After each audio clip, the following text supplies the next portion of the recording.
ሰላም ሰላም ለእናንተ ይሁን። ውድ የተወደዳችሁ የሀገሬ ልጆች እንዴት ናችሁ? ደህና ናችሁ ወይ? ሁሉ መልካም ነው? እኔ ያለው ደህና ነኝ። ከፍ ልበል እስኪ እንድንሰማማ ማለት ነው። እንዴት ናችሁ? ሁሉ ሰላም ነው? ሁሉ መልካም ነው?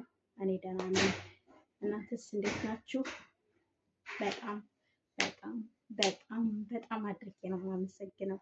ሰብስክራይብ ያደረጋችሁን፣ ላይክ ያደረጋችሁን ሳሳሱ በጣም ነው የማመሰግነው።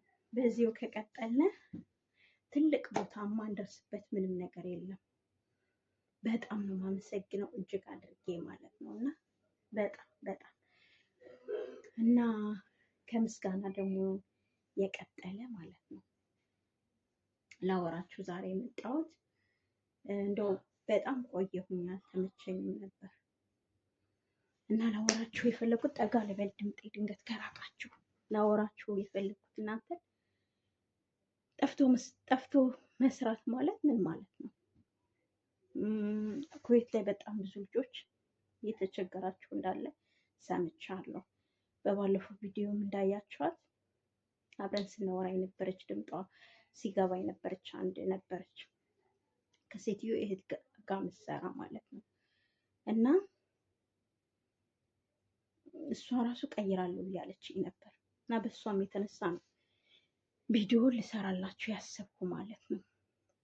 እና ጠፍቶ መስራት ማለት ከባድ ነው። ሁለት ነገር ነው ማውራት የምፈልገው። ሲጀመር ልጠፉ የተዘጋጃችሁ እንዳጠፉ ነው። ሁለተኛ ደግሞ ኢትዮጵያ ላይ የሚያስቡት አስተሳሰብ እና እኛ ጠፍተን የምንሰራው ምን አይነት ስራ ነው የምንሰራው? እኔ ምሳሌ ዩቲዩብ ከከፈትኩ ሳምንቴ ነው አይደል? ሁሌ ምን ላይ እንዳለው ታያላችሁ። ህፃን ልጅ ስለማይ ይሄን ዩኒፎርም እንኳን ለሶስት ወር ለብሼ ነው ማድር ለብሼ ነው። ለዛ ነው በዩኒፎርም ብዙ ጊዜ የምሰራላችሁ፣ ክፍል ስለማልገባ ልጁ ጋር ነው ማድር። ያው ከሰዎቹ ጋር ስታድሩ ደግሞ ደስተኞች አይሆኑም። እና እንደው እንደዚህ አይነት ዩኒፎርም እንኳን እንድለብስ አይደለም ሴትዮ የምትፈቅድልኝ። አይታችሁታል። በጣም ትልልቅ ዩኒፎርም ነው የምለብስ። ምን ለማውራት ፈልጌ ነው? ጠፍቶ መስራት ማለት ጠፍተው የሚሰሩ መጥፎ ቦታ የሚሰሩ ልጆችም አሉ። ግን እኔ አሁን ከ10 ዓመት በላይ ይሆነኛል ኩዌት ላይ ጠፍቼ የምሰራው ማለት ነው። አንድ ቀን ስራ ፈትቼ አላውቅም። ጓደኞችም ያውቃሉ ማለት ነው። ሚዲያ ላይ መዋሸት ስለማይቻል የሚያውቁኝ ልጆችም ስለሚያዩት በኮመንት ከተሳሳትኩ መጥፎ ቦታ ላይ ካለው ስለሚያዋርዱ፣ ሲጀመር በአሁኑ ሰዓት ምንም ሰው መዋሸት አይችልም። ከምንም ነገር ማምለጥ አይቻልም ማለት ነው። እና እንደዛ ነው። ማምለጥ አይቻልም። ከወሬ ማምለጥ አይቻልም። ከሰዎች ማምለጥ አይቻልም። እና ጠፍቶ መስራት ከኮንትራክቶች በላይ ነው የኛ ጫና የሚበዛ። አንደኛ ደሞዛችን ትልቅ ነው። ሁለተኛ ለአንድ ወር ተጠቅመውብን ነው የሚለቁ። ኮንትራቶቹን ቢያንስ ይሳሱላቸዋል። ለ2 ዓመት ኃላፊነት አለባቸው። ቢታመሙ ኃላፊነት አለባቸው ሰዎቹ። ለብዙ ነገር ኃላፊነት አለባቸው። እኛን ግን ደውለው ያመጡናል። የውሸት ደላላ እንደሆነም ያውቃሉ። ያመጡናል፣ እንደፈለጉ ነው የሚያሰሩን። ሲያሰሩን እሱ ማለት ነው ጫና የሚበዛብን ጠፍቶ ከሚሰሩ ልጆች ላይ ነው። ሲጀመር ስራም የሚበዛብን ነፃነትም የማይኖረን ከኛ ጋር። አንዳንድ ኮንትራት ቤት እንደ ፋሚሊ ሆነው የሚሰሩ አሉ፣ ማይሳሱልን፣ ማያዝኑልን። ጠፍቶ መስራት ከባድ ነው። ኢትዮጵያ ደግሞ የሚያስቡት ጠፍቶ መስራት ማለት በብልግና ነው የሚወስዱት ሲጀመር። እኔ በዚህ ዙሪያ ላይ ማውራትም እፈልጋለሁ በጣም። እና ጠፍቶ መስራት ማለት ራሱ ከባድ ነው። ስለ ራሴ ሳወራችሁ ትክክለኛ የሆነ ቢሮ እንኳን አልነበረኝም ማለት ለረጅም ጊዜ የሆነ ቦታ ገባለሁ፣ እሰራለሁ። ከዛ ስወጣ በቃ ፈጣሪ ስለጠበቀኝ ነው እንጂ መኖር የምችል ሰው አይደለሁም። አሁንም እንደዛው በቃ ያለ የሆነ ጓደኛዬ ጋር እኔ እስከፈለኩ ሰዓት እሰራለሁ። ከዛ ከአንድ ቤት ወጥቼ ወደ አንድ ቤት ነው የሚሄድ። እሱ ችግር የለውም፣ ይሄ የራሴ ምርጫ ስለሆነ። ግን የስራ ጫና የሚበዛብን በእኛ ላይ ነው። ኢትዮጵያ ደግሞ የሚስሉት ጠፍቶ መስራት ማለት በብልግና ነው የሚያዩት። እና ጠፍቶ መስራት ማለት በጣም ከባድ ነው ከምላችሁ በላይ ብትታመሙ እንኳን በጣም ሰዎቹን የምትለማመጡ ከሆነ ነው። ምክንያቱም ራሳችሁ መታወቂያ ስለሌላችሁ መታከም ስለማትችሉ ማለት ነው። እኔ ደግሞ ሰዎቹን መለማመጥ ስለማልወድ ብዙ ጊዜ ኩላሊቴን አሞኝ ያውቃል። እግሮቼ ምናምን በጣም ተነፋፍቶ ያውቃል። እና ሕክምና አልሄድም የምለማመጠው ሰው ስለሌለ ማለት ውሰዱኝ የምለው ሰው ስለሌለ እና ለሰዎች እንደዚህ ነው ከምል ይልቅ ለፈጣሪ ባወራው ይሻለኛል ስለሚረዳ እና በቻልኩት መጠን ደግሞ ዩቲዩብ ላይ አይቼ ማለት የሚያመኝ ነገር ጋር ያለውን ነገር እወስዳለሁ። እንደዛ ነገር አደርጋለሁ በተቻለ መጠን እና ጠፍቶ መስራት ማለት ከባድ ነው። ያስጠፏችሁ ሰዎች ራሳቸው የሚያገኙት ጥቅም አስበው ነው ሲጀመር የሚያስጠፏችሁ፣ ለእናንተ አዝነው አይደለም። ከዛ ደግሞ ከወጣችሁ በኋላ ብዙ ዋጋ ነው የሚያስከፍሏችሁ፣ በጣም ጎበዞች ካልሆናችሁ። ብሩን ተውት፣ ይሄዳን ይመጣል።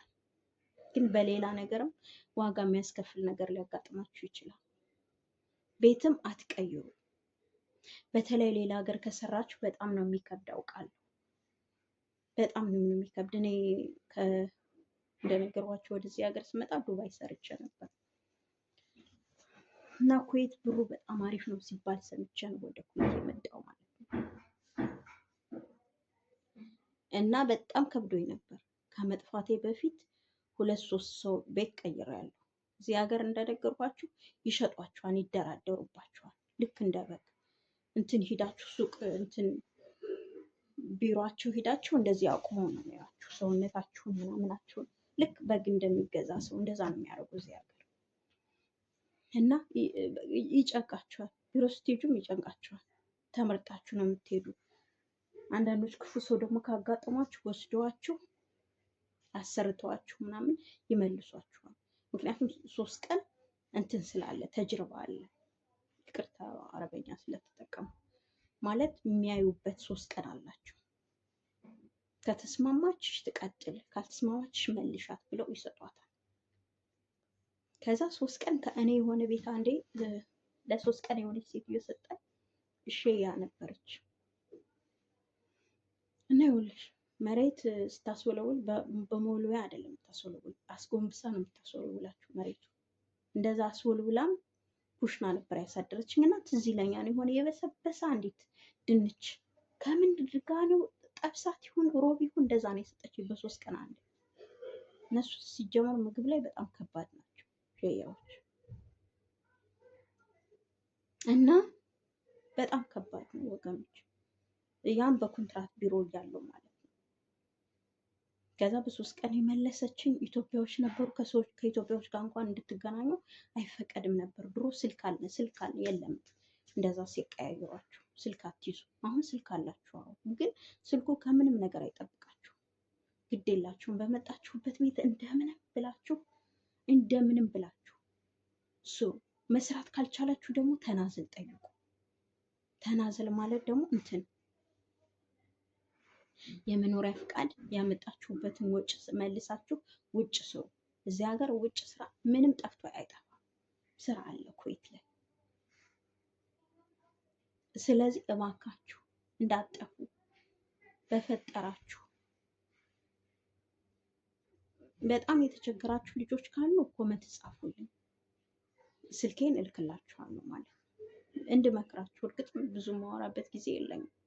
እንድመክራችሁ ፕሊስ እንዳትጠፉ፣ በእናታችሁ እንዳትጠፉ በፈጠራችሁ። ሙስሊም ከሆናችሁ በአላህ፣ ክርስቲያን ከሆናችሁ በፈጣሪ እንዳትጠፉ። ግድ የላችሁም። ካልሆነ በትናዘል ውጡ። የመጣችሁበትን ያወጡትን ወጪ መልሱና ሰጣችኋቸው ውጭ ስሩ። ውጭ ስሩ እባካችሁ። እንደነገርኳችሁ ጓደኛ አለችኝ እዚህ ከመጣችሁ ሁለተኛ ወሯን ይዛለች። እና እኔ እሷም እንትን እንድትል አልፈልግም፣ እንድትጠፋም አልፈልግም፣ ቢሮም እንድትሄድ አልፈልግም። ምንድነው እኔ የማደርገው ከቻልኩኝ ሴትዮን ማውራት ከቻልኩኝ የመጣችበትን ሰጣ እጥፍም ቢሆን ማለት ነው። ርካሽ ነው ኢትዮጵያዎችን ሲያመጡ አሁን በጣም ርካሽ ነው። እጥፍም ቢሆን ሰጣት ውጭ የምትሰራበትን ነገር ማመቻቸት ነው እንጂ በፍጹም እንዳታረጉት። ደግሞ አሁን እዚህ ሀገር በጣም ህጉ ጋር ጠቋል። ሴም ራሱ